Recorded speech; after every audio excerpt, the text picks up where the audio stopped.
thane phan neke chokche asandua la ne pa ke doa hemphu ne phan dia thana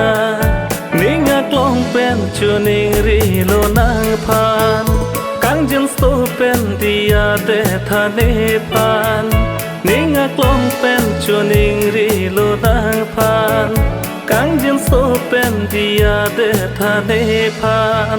hemphu na dia thane phan neke chokche asondoan la ne pa ke doan hemphu ne phan dia thana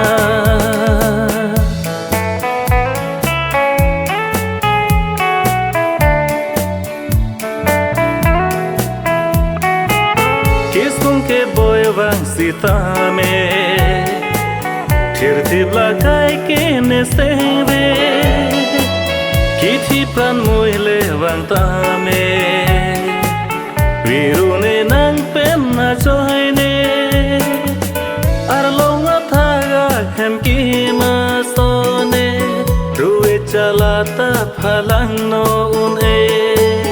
nang ne pham pu an kang hon ke the bir the son suri min ta nang ne pilo nang ne phan na hir ju me hemphu na dia thane phan neke chokche asondo an la ne pa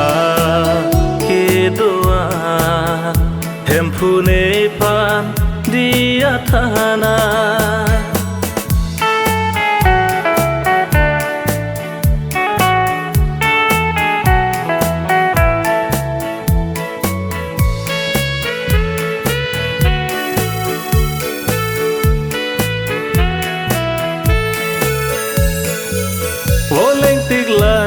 che the ori hemphu ne phan kai ke khoi la pen ning ke the ne pi tha nang mang ve ti ke nang ke wang ar ni nang le lo te se ning dun po o se ta pir the se ning ro so pi ke lang me ning karong ning kang sam chu dun e Jerusalem ki minang ha che hemphu na dia thane phan neke chokche asondo an la ne pa ke doan hemphu ne phan dia thana ninga klong pen chuning ri lo nang phan kang jin so pen dia te thane phan ninga klong pen chuning ri lo nang phan